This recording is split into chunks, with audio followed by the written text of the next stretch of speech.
Existia uma mulher que a Bíblia não revela o seu nome.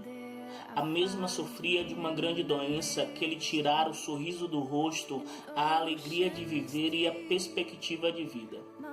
Por muito tempo, aquela mulher chorou, sofreu, padeceu e não tinha ninguém ao seu lado que pudesse ajudá-la. Aquela mulher trazia consigo uma grande hemorragia que aos olhos humanos era impossível ser curada. E isto a impossibilitava de estar perto dos seus amigos, dos seus familiares, da sociedade, longe de tudo quanto ela amava e gostava. Aquela mulher não podia ter uma vida normal na sociedade. E infelizmente ela não sabia o valor de um abraço. Não sabia o que era compartilhar as suas experiências com seus pais. Não sabia como era sair com os amigos para se divertir, para curtir. Pois a doença a impossibilitava dela fazer tudo isto, tudo aquilo que uma adolescente, um jovem ou uma mulher gostaria de fazer. Antigamente, todas as mulheres que menstruassem ou todas as jovens que menstruassem pela primeira vez era retirada do seio da sua família, da sociedade e levada a um lugar à parte da cidade, justamente para cumprir o ritual de purificação. Lá, elas levavam alguns dias até a menstruação cessar e a partir daí elas retornavam a ser reintegradas à sociedade e entregues às suas famílias. Todas as mulheres que se encontravam menstruadas naquela época eram consideradas imundas. Isto porque a menstruação era tida como imundície. Portanto, toda mulher que menstruasse durante um período, ela não podia tocar em absolutamente nada, pois tudo quanto ela tocasse se considerava imundo também. Daí, as mulheres saíam da cidade, do seio da sua família, das suas atividades, para viver durante um pequeno período, longe de tudo e de todos. Lá, elas aprendiam umas com as outras, compartilhavam experiências umas com as outras. As mais velhas ensinavam as mais novas como ser boas esposas, como ser mulheres idôneas, como se comportar diante da sociedade. Lá, elas cuidavam do seu corpo, do seu psicológico e do seu emocional. Porém, existia uma jovem que foi, infelizmente, nunca mais voltou para o seio da sua família, nunca mais teve a oportunidade de compartilhar as suas experiências com quem ela amava. E foi lá que ela descobriu o seu quadro clínico, uma hemorragia grandiosa que era impossível estancá-la. A Bíblia diz que ela percorreu e gastou tudo quanto ela possuía. Procurou e buscou médicos daquela época e especialistas para que solucionasse o problema dela, para que se resolvesse o problema dela. Mas infelizmente aquele problema era insolucionável aos olhos humanos.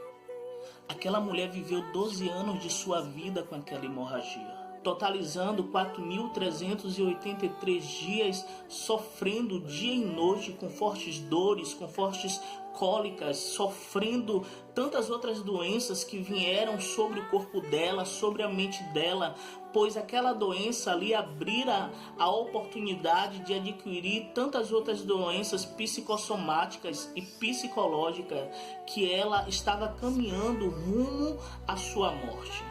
Mas a Bíblia vai falar que Jesus aparece e ela ouve falar de Jesus. Depois de Jesus vir da cidade de Gadara, de ter curado o homem que estava possesso lá, ele chama os seus discípulos, entra dentro do barco e volta para a sua cidade de origem. E quando Jesus desce do barco, um homem chamado Jairo desesperadamente vai até Jesus e clama para que Jesus vá à sua casa, pois a sua filha está moribunda, perto da morte. É aí que a mulher do fluxo de sangue entra em ação.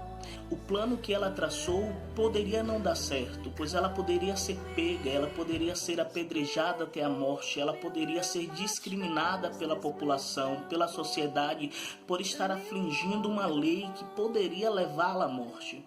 Mas ela decidiu correr o risco, ela decidiu ao encontro de Jesus, ela decidiu ao encontro do milagre dela, e assim ela fez. E a Bíblia vai dizer que quando ela chega perto de Jesus, ela se depara com uma grande multidão que cercava Jesus, pois aquela multidão seguia Jesus aonde ele ia, e Jesus estava todo o tempo rodeado dos seus discípulos e rodeado da multidão.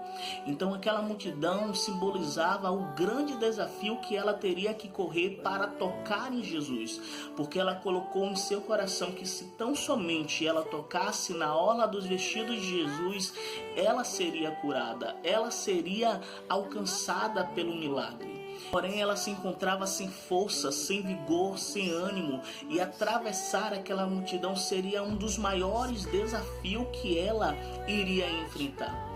Por este motivo, ela colocou em seu coração não tocar na parte superior do vestido de Jesus, mas na parte inferior do vestido de Jesus, que fica logo abaixo. Ela se joga entre a multidão e vai se rastejando ao encontro do seu milagre. Aquela mulher não poderia ter força, não poderia ter ânimo, não poderia ter alegria, mas ela tinha fé que quando ela tocasse na orla dos vestidos de Jesus, ela seria curada.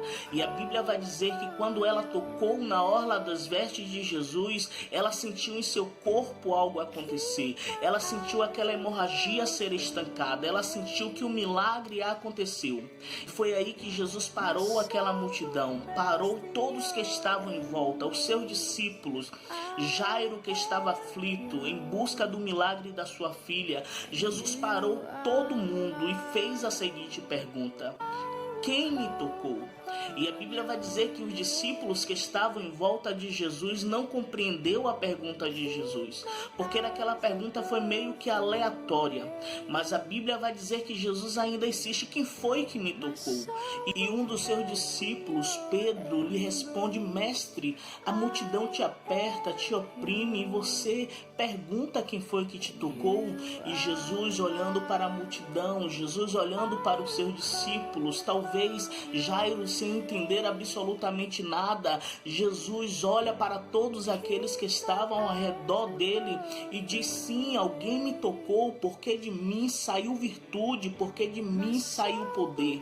E a Bíblia vai dizer que de repente aquela mulher surpreende aquela multidão, se levanta da onde ela está, tremendo e temendo, e diz para Jesus: foi eu, Jesus, que te tocou. E a multidão se surpreendeu naquele momento, por ver que aquela mulher era a mulher que nunca mais retornara para a casa dos seus pais, por ter uma doença que era impossível ser curada, por ter uma hemorragia que não se estancava de forma alguma, por ela ser considerada imunda, impura para estar ali no meio da multidão.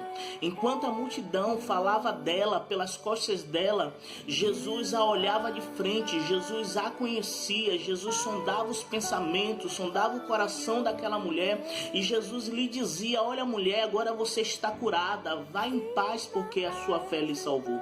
Eu imagino a alegria que aquela mulher sentiu ao ouvir aquelas palavras do Mestre Jesus, palavra de vida, palavra que a curava, a palavra que a libertava, a palavra que a consertava em todos os âmbitos e em todos os aspectos. A multidão ficou surpresa, mas o momento era daquela mulher, a cura era daquela mulher. E ela foi embora feliz e curada. Não importa onde você esteja, se você está na cama de um hospital, se você está num posto de saúde, se você está jogado à margem da sociedade, Jesus não te julga, Jesus não te condena. Jesus veio para te salvar, para te libertar, para curar, para tirar esta depressão que você está vivendo, para sanar com esta angústia que você está passando. Não importa o problema, Ele é a solução. Toque em Jesus, pois Ele tem cura, vitória e milagres para a tua vida. Deus abençoe.